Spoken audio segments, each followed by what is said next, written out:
અને મારામાં જેટલું છે એટલું હું બાળકોને પીરસું અને એ પણ મારી કક્ષાએ મારી જેમ પોસ્ટ છે આજે જો હું શિક્ષક છું એવી એ પણ આગળ જતાં કોઈ ડૉક્ટર શિક્ષક બને.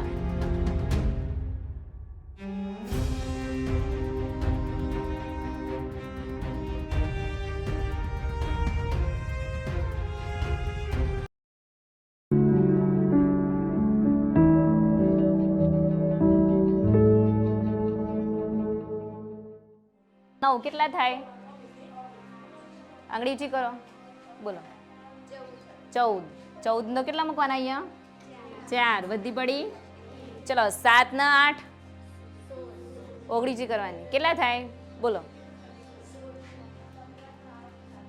7 ને 1 8 અને 8 ને 8 16. 16 નો વધી પડી. ચલો 3 નો 2 3 નો 2 આંગળીજી કરો, બોલો પહેલા. 5 5 ને 1 6. ચલો અહીં આ દાખલા ગણ્યા મેં બોર્ડ ઉપર, આ બધા તમારા નોટબુકમાં ગણી દો. ડૉક્ટર કે અશરફ ફાઉન્ડેશન તરફથી છેલ્લા 6 મહિનાથી આ સંસ્થામાં જોડાઈ છું અને આ સંસ્થામાં મને નાની સ્રોલ પ્રાથમિક શાળા આપવામાં આવી હતી. જ્યારે શાળા આપવામાં આવી ત્યારે મને થોડું ઓકવર્ડ લાગતું હતું કે બહુ જ એવો એરિયા છે કે ડીપમાં ગામની છેવાડે સ્કૂલ હતી અને જવા આવવામાં થોડો પ્રોબ્લેમ હતો. 3 સાધન બદલું ત્યારે મને અહીંયા સ્કૂલમાં આવવા મળતું હતું. તો પછી તો પણ મેં જ્યારે તાલીમ લીધી ડૉક્ટર કે અશરફ સંસ્થા તરફથી તો મને આ સંસ્થામાં જોડાવાની અને બાળકો જોડે કામ કરવાની બહુ જ રસ જાગ્યું. જ્યારે હું શાળામાં આવી ત્યારે મેં પહેલાં બાળકોનો સ્ટાર ટેસ્ટ લીધો તો એમાં મને જાણવા મળ્યું કે બાળકોને પાયો થોડો કાચો લાગ્યો, જેને કહેવાય કે FLNના બાળકો, પણ મારા માટે એ બ્રિજ કોર્સના બાળકો છે. મેં એ બ્રિજ કોર્સના બાળકોને અલગ તારવીને એમને એવું બ્રિજ કોર્સના દરેક લેવલ સ્ટેપ બાય સ્ટેપ ચલાવ્યું અને એમાં મને ખાસો એવો ઇમ્પ્રુવમેન્ટ જોવા મળી છે અત્યાર સુધી. અને એમાં મારા શાળાના શિક્ષકો, મારી શાળાની બહેનો છે એ બધાએ મને ફૂલ સપોર્ટ કર્યો અને બાળકોનું લેવલ અપ હું લાવી શકી છું. અને હજુ હું બહુ જ ટ્રાય કરું છું કે એ બાળકોનું પાયાનું બેઝિક છે એ બહુ ફૂલ તૈયાર થઈ જાય તો આગળના જે વિષયના સિલેબસના જે વિષયો આવશે એ એમને જલ્દીથી કેચઅપ કરી શકે. બીજું કે બાળકોને પાયાનું લેવલ આવડશે તો એ આગળ જતાં ડૉક્ટર, નર્સ, પોલીસ એવા કોઈક સારી જગ્યાએ જોબ કરશે. પણ મેન ફોકસ અત્યારે મારું એમનો પાયો છે. જો પાયો કમ્પ્લીટ થઈ જશે તો આગળ એમને આગળ નહીં જોવું પડે એમ.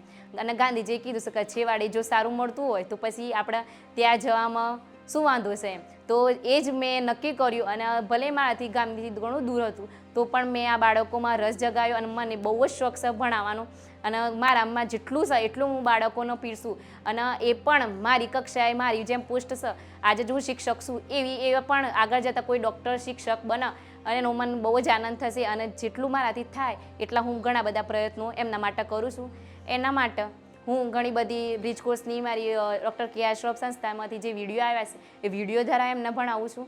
એમને અલગ અલગ પ્રવૃત્તિઓ કરાવું છું જેનાથી એવા પ્રવૃત્તિઓ દ્વારા વધુ શીખે અને વધુ એમને જ્ઞાન મળે તે માટેના હું બધા જ પ્રયત્નો કરું છું.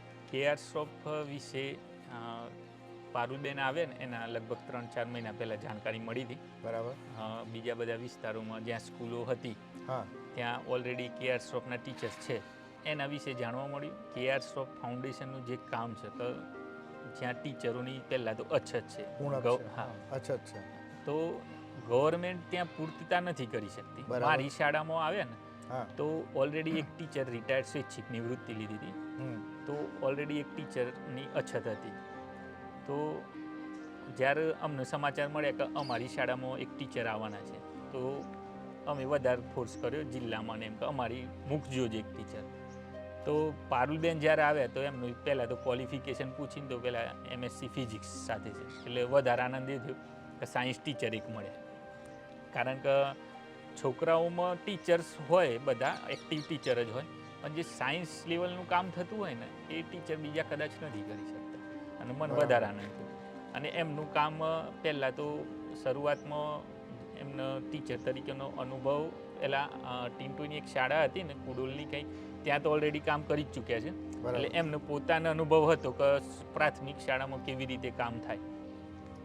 તો બીજું કે જ્યારે એમને શરૂઆત કરીને તો એમનો ટાઈમિંગ 9:30 વાગ્યાનો છે 9:30 વાગે આવે તો 5 વાગ્યા સુધી, જે કદાચ અમે ટાઈમ એટલો તો નથી આપતા. અને આઈને સવારે 6 થી 8ના જે વિદ્યાર્થીઓ હોય, 6 થી 8માં જે નબળા વિદ્યાર્થીઓ, આપણે બ્રિજ કોર્સ કહીએ છીએ, તો એ સરસ કામ છે એમનું. બીજું કે આખો દિવસ 3 થી 5નું પણ કામ એમનું લેવલ જે છોકરાઓનું છૂટી હતું, અમારે કોરોના ટાઈમથી છૂટું આવ્યું હતું, એમાં અપગ્રેડેશનમાં ઘણો સપોર્ટ મળ્યો. જે વિદ્યાર્થીઓ 3 થી 5માં લખવા, વાંચવા, ગણવામાં નબળા હોય એ લેવલે એમનું કામ બહુ સારું છે, એક્સ્ટ્રા ઓર્ડિનરી કામ છે. તો જે ખરેખર જે શિક્ષક અમારે ટૂંકમાં એક અલગ ફાઉન્ડેશનમાંથી શિક્ષક આવશે એવું નથી લાગ્યું, અમારા અંદર સમાઈ ગયા છે અને અમારા જોડે દરેક કામ કરે.